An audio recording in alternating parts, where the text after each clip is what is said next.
Nirbhaya news, आरंभ से अंत तक हर खबर पर हमारी नजर। કોણ છે આરોપી અને શું ચીટિંગ કર્યું? એમાં એવું છે વેલેસ બ્રિજ પોલીસ સ્ટેશનની અંદર 316(2) મુજબનો એક ગુનો દાખલ થયેલો હતો. ફરિયાદી છે પ્રતીક રાજમાને ત્રિયોગી મિશ્રા, જે વિદ્યાર્થી છે. જે આરોપી છે પ્રજ્ઞેશ અનુભવ બારહટ કરીને છે. એ પોતે PhD થયેલા હતા ફિઝિકલમાં, અને જે ગુજરાત કોલેજ છે એમાં એ PTA ઇન્સ્ટ્રક્ટર તરીકે ફરજ બજાવતા હતા. જે ફરજ બજાવતા એ દરમિયાન એમણે વિદ્યાર્થી જે આવતા હતા એમને પ્રલોભન આપેલું કે એક સ્ટેટની ક્રિકેટ ટીમમાં સિલેક્શન કરાવી દેશે અને એરફોર્સમાં નોકરી અપાવી દેશે. એવી વિદ્યાર્થીઓને એવો વિશ્વાસ મળ્યા હતા. એણે કુલ 21 વિદ્યાર્થી પાસેથી 4,48,000 રૂપિયા એકત્રિત કર્યા હતા. પછી પૈસા લઈને ભાગી ગયેલો, અને ત્યાર પછી એણે જુદા જુદા 10 નંબર મોબાઈલ બદલ્યા હતા. પછી પોલીસ સતત વોચમાં હતી અને ટેકનિકલ સોર્સનો ઉપયોગ કરી અને અંજાર ખાતેથી એની ધરપકડ કરી છે.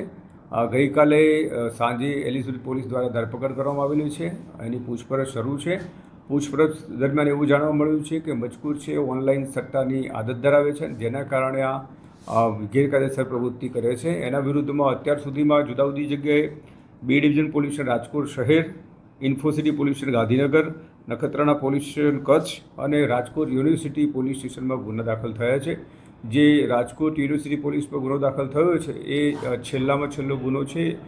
અને જે આરોપી છે એની પ્રવૃત્તિ હજુ પણ એ ચાલુ જ છે, એટલા માટે કે આ પેપરમાં કોઈ સરકારી નોકરીની જાહેરાત આવે છે તો જાહેરાતના આધારે જે લોકો સંપર્કમાં હોય ને એ જે જાહેરાત હોય એમાં પોતે કોન્ટેક્ટ ધરાવે છે, એમ કે નોકરી આપવાના લાલચ આપી અને પૈસા ઉઘરાવી અને છેતરપિંડી કરે છે.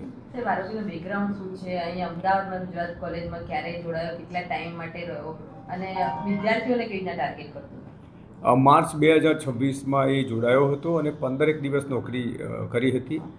સામાન્ય રીતે ઇન્સ્ટ્રક્ટર તરીકે PhD થયેલો હોય એટલે વિદ્યાર્થીની સાથે વાતચીત કરે એટલે એને કોન્ટેક પોતે બોલીને પ્રલોભન આપી અને કોન્ટેક્ટમાં લઈ લેતો અને વિશ્વાસ કેળવી લેતો કે હું તમને નોકરી અપાવી દઈશ. એટલે વિદ્યાર્થી વિશ્વાસમાં આવી જતા અને વિદ્યાર્થીઓ એના કારણે છેતરાયા છે.